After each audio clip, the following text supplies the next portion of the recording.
welcome to or welcome back to Founders in Jeans. I'm your host, Emily Jean. And before we get into the episode, I just want to say a huge thank you so much for listening to my podcast. I also wanted to say that if you enjoy the show, feel free to leave a review on Spotify or Apple, wherever you're listening to this, and also to follow us.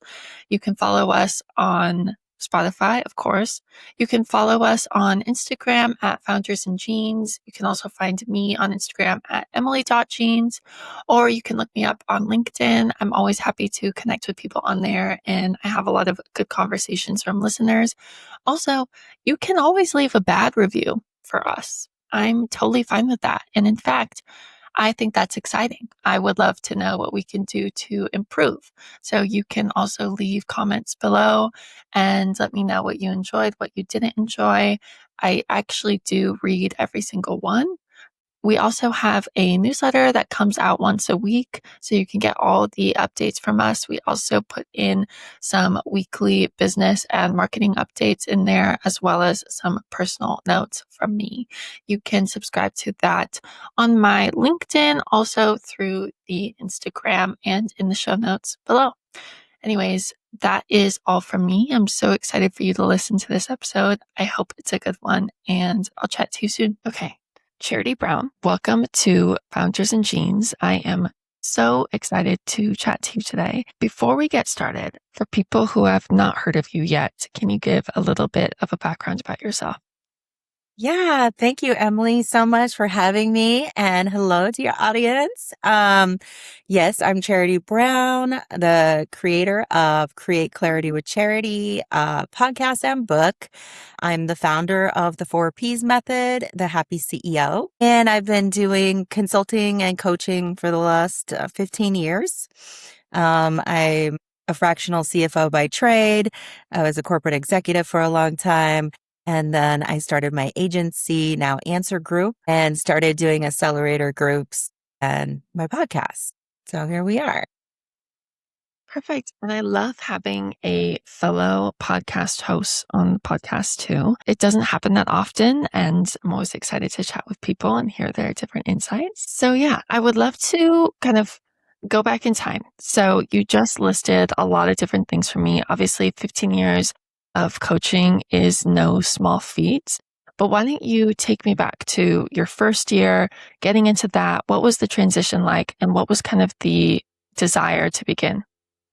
Yeah, so I'm an entrepreneur by trade since I graduated high school. I went to beauty school and I started my own salon when I was like 19, 20, and I epically failed at that as I didn't have enough business knowledge. So I went back to school and I ended up getting a degree in business and accounting and started my own bookkeeping and accounting business and had 100 clients the first 10 years of my freelance business.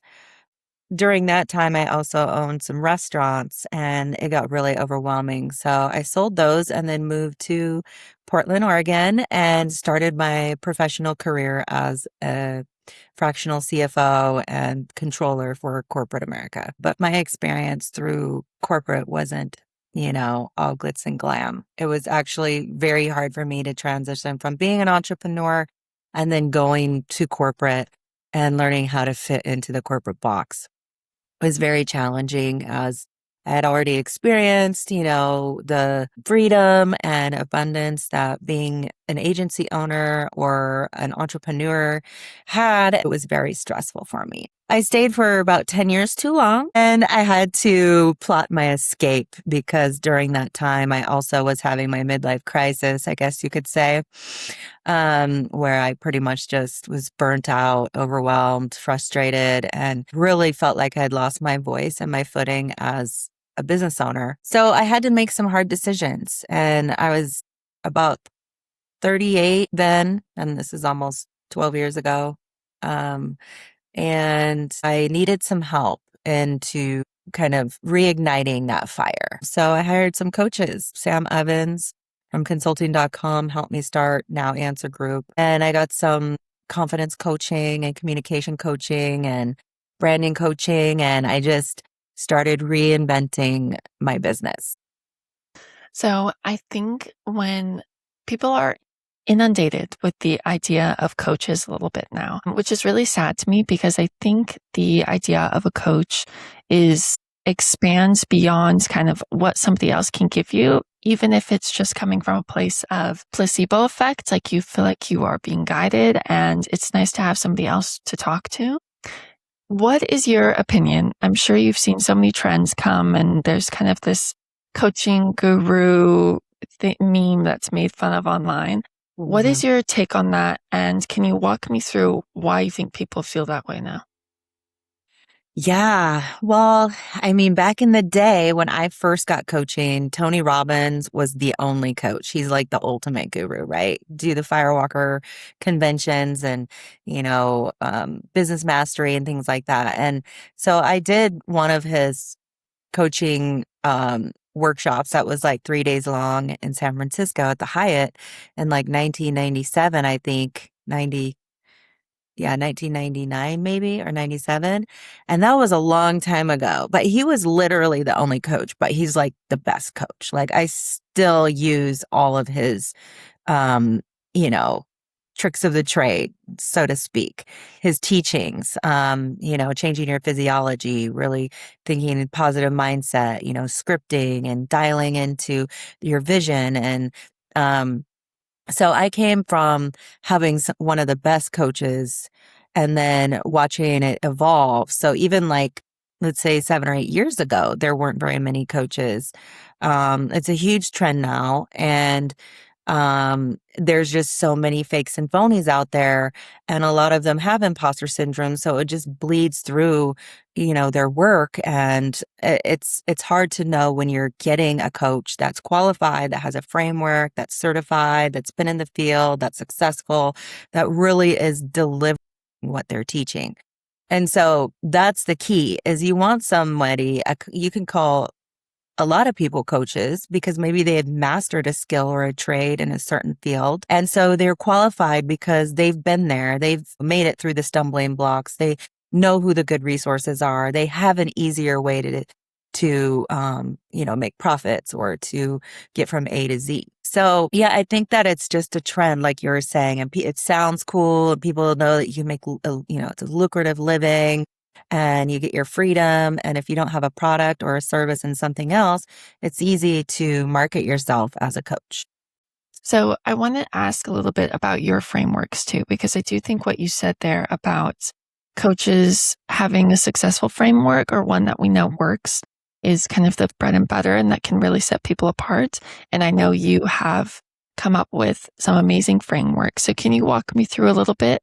What are those? How did you come up with them? And Yeah. So for like mindset coaching, let's say confidence and clarity and communication, I have the 9 steps to inner freedom. And that is a program that was created by my coach, Alan Knight, who's a former Zen monk, and it's called the Zen Zone Mindset. And that's for leaders and people that are interested in communication, mastery, and clarity in their messaging and things like that. And it's been battle tested and approved. It's been, trademarked and utilized thousands of times. And people experience a shift immediately, like in step 1, 2, and 3. It's very apparent. And it's great for entrepreneurs and any level and business executives and leaders. I've used it throughout the years 100 times. It's one of my key tools in my toolbox that I go back to when I'm feeling stuck, confused, overwhelmed, resentful, anything that blocks my success.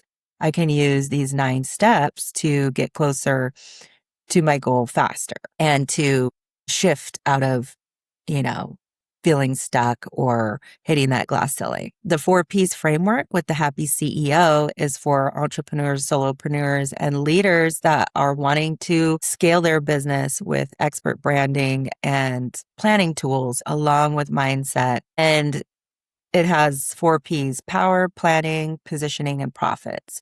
And the first P is really dialing into visioning. The second P is creating the plan that holds people accountable to their goals and their metrics for their business. And then the third P is positioning, which we use this $1 million branding strategy from other partners. I have like 4 or 5 other coaches that also help within the Happy CEO method. Profits, since I'm a fractional CFO and I'm a money girl, numbers person, I help really dial into the 5 key fundamentals business owners need to trail and track to scale their business, and then opportunities and options for funding and investors and things like that. And that program's endorsed by Kevin Harrington from Shark Tank. I have a raving endorsement from him, and he's been on my podcast like 5 times. And he really feels that the planning software that we use and the investor pitch and the business accountability software is key for entrepreneurs in this day and age. Those are so many frameworks and they all sound incredible. I want to ask because I don't have the greatest insight into how the coaching business model works, and especially if you're collaborating with other coaches. So for people who might be interested in becoming a coach or consultant, given they have the experience and they're not just following the trends, Yes. what kind of advice would you give in the beginning and kind of where you are positioned now? Yeah, I mean, the initial launch is really key, and having a good coach or mentor and somebody that can help guide you through that process so you avoid all the stumbling blocks and all the nuances that you'll never know were there until you try it yourself, right? So there's always going to be challenges, but challenges are much better solved when you have somebody to bounce your ideas off of and chat to. So the number one, I definitely think it's a mindset thing. So the 4 Ps are so helpful for newbies and oldies, but especially if you're ready to transition out of corporate W-2 job and focus on, starting your own agency. You want the best software. You want the best tactics and the strategy, and you need to plan. A lot of people put the cart before the horse and they jump before looking.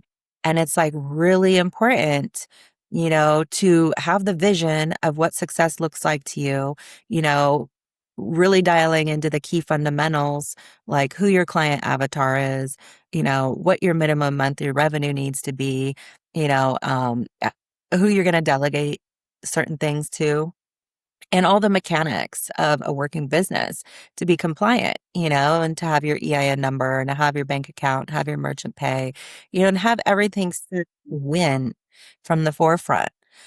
So yeah, I definitely would say first thing would be to hire a coach, business coach, and to have good planning and really dial into what success looks like to you.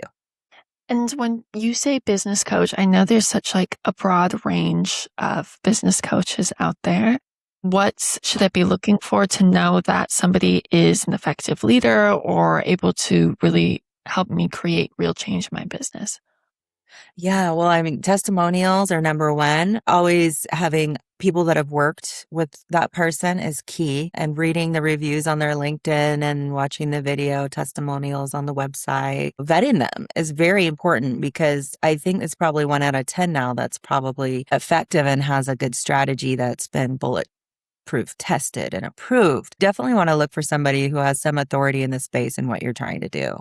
And you're going to want to see their presence online.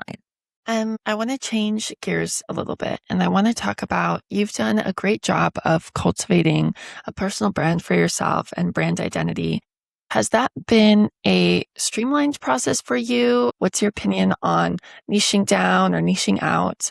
I want to hear kind of walk me through what has been your approach to that from beginning till now. Yeah. So my business has been very niche specific. Well, because I've been an accountant and a CFO by trade. So a lot of my clients come from financial backgrounds or professional services. And it is very key that you want to obviously coach and consult on a topic in an area that you're very familiar with, that you've mastered essentially. And so having 25 plus years in the field, working with so many different corporations from manufacturing to nonprofit to agencies to personal branding, it's varied for me. But when I'm segmenting down, it's very key. Like when you create a launch, you need your key client avatar. You need to know them like your best friend. You need to know where they shop, where they hang out online, what kind of pain points they're going through. And so it's important to know your audience or know your clients. And since I've worked with probably 100 different businesses through corporates and financial areas, I could say that I could have a lot of different avatars, but you don't want to approach your marketing and your branding that way. You have to pick one and drill down. Absolutely. Yeah, Yeah. I think too, when people are first starting, their biggest concerns that they're facing is they want to appeal to everyone because that seems to be the best way to make money. And why wouldn't I want to appeal to everyone? It's so tricky to get out of that mindset of you need to narrow in actually to have an effective positioning. that's so true. Yeah, because you have a huge, broad market. If it's everyone, you're like, oh, all business professionals, it's anyone. It could Hmm. be construction, it could be phlebotomy, it could be anything, right? So, yeah, you want to know who you like to work with too, Yeah. because that's key. As a coach, you want to be able to relate and connect on a way that is helpful. So you're going to want to pick the clients that resonate with you. For you, when you were first starting out, are there some big mistakes you can back on now and you're like, oh my gosh, why did I do that? Or like, what was the reasoning behind that? Oh, yeah, of course. And we all do that because when you're thinking of financial consulting, right? Because that's how Now Answer Group started. It was fractional CFO. And I wanted big corp, 10 million and above revenue base, and it was kind of everybody, any corporation, because FAS and GAAP accounting standards apply to everyone. But I realized there's like certain companies I love to work with, and then ones that like I just want to rip my hair out. So I kept getting a whole bunch of the ones that I wanted to rip my hair out. So I niched down, and I just love mission based. So I really like, helping people with money that have good missions and helping others. And so I stuck to that after Yeah. several years of getting a bunch of clients that would make me lose sleep at night. It's so difficult too when you're in those early stages trying to turning away clients feels like it's like giving up your babies. I can't even possibly imagine. It's so hard to get out of that mindset. It really is. And that's the thing, but you have to look at it as a reward to yourself. Like you're choosing you and your brand identity over money. And that's when coaching and mentorship really kicks in because it is an act of service. I mean, it's different if they just need their P&L statements buttoned up for tax season, right? That's a whole different thing than coaching. And that's why coaching is so special is that it's a real transformation for the person that's seeking it, want that end result. You're filling a gap for them where they're just stuck in transition and maybe they're unaware of all the tools and they need an expert to help them out. So, and you want to enjoy it. That's the thing. Like people usually that are doing well in coaching really love what they do because it's a heart-centered business and it's to help transform people. So you don't want to get the biggest headaches as clients and have it blow up in your face and then they want refunds and then they give you a bad review. So you also have to look at it, okay, I'm giving up 5K, but I'm probably saving my whole business reputation by saying I don't think this is a good fit. 100%. I think that's a great mindset to have. I want to ask about the podcast. So, talk to me. When did you start the podcast? What was the reasoning behind that? All those things. Create Clarity with Charity podcast is my baby, but it's all grown up. It's like 5 years old now. And the podcast talks a lot about evolutionary entrepreneurs and heart-centered entrepreneurs, the ones that have bootstrapped their business and that have made multiple 7 and 8 figures and are leading from a place of heart-brain coherence, essentially. Like it's just not about capitalism and, increasing net profits. They really there for their people and building them up. So most of the guests, I think I have over 80 CEOs that are on my podcast, and they talk about their story, the highs, the lows, the mountain high, the valley low, and go into stumbling blocks and areas that impacted their business. And it's very motivational. I just saw a stat the other day too that was talking about how less than 30% of all podcasts have female hosts. Mm. So it's still a very niche market for women to be a podcast host. I talk to so many women and female founders that want to start a podcast and they haven't had the courage yet to do it. What is your advice there?